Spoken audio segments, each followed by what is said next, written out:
This is documenting a bit of my work on the 1988 Grand Am, and I have here before me the back axle assembly. And I'm going to make some interesting comments about that. The car is in excellent condition rust-wise overall, but the back axle here and part of it, I had the normal surface rusting on it, and I'm going to clean that up just a little bit and put some Rust-Oleum on it. Nothing fancy, just a little bit of delay. I apologize for the noise that's door. It never stops. I can't pick up the time when it's not going on. But anyhow, I wanted to explain here and show that this is a V channel here. And the stabilizer bar fits up in here. There's a clamp here and a similar one on the other side.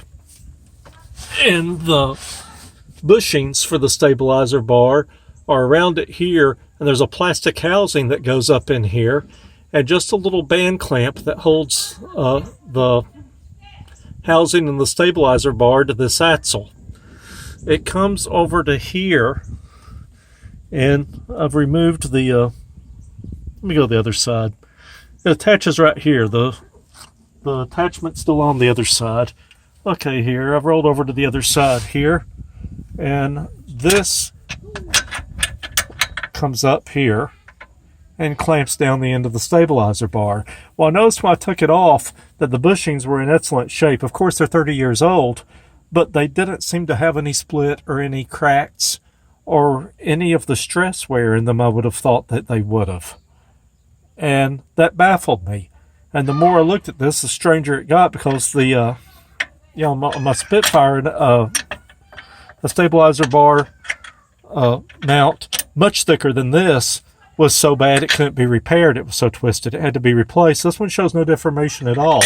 It occurred to me that I have a plastic assembly, which I'm going to show in just a moment, that fits up here that holds the stabilizer bar in. And I thought I ought to replace those. They're too old, and I've found, of course, no parts places that carry them. And it finally occurred to me, and I can't believe I didn't recognize this right off. It is so ludicrous that it would have never occurred to me that this was the case.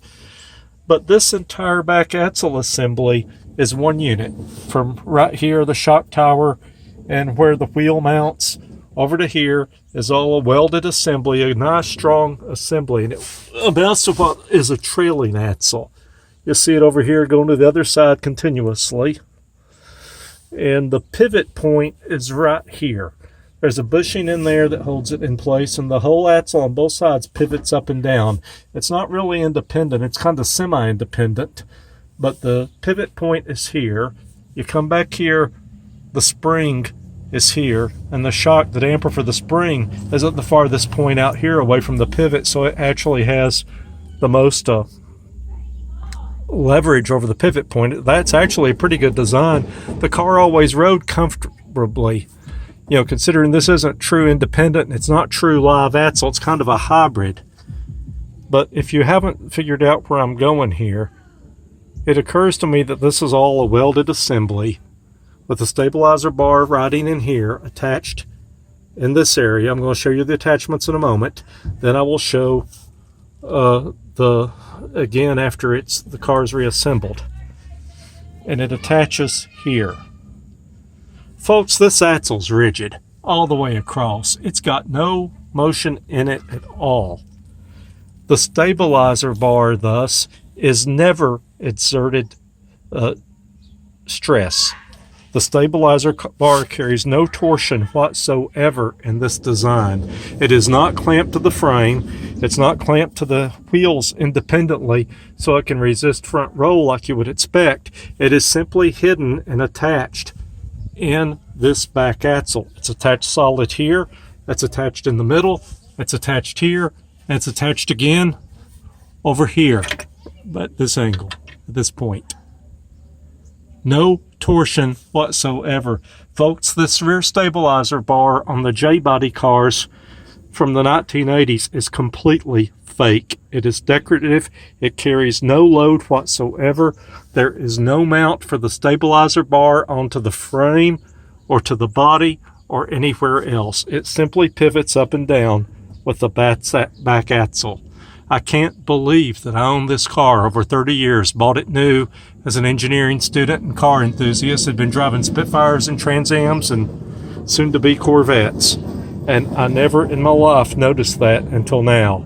So folks, GM has been pulling the wool over our eyes badly since at least the mid 80s, who knows how long, but this is a completely phony, bogus design. And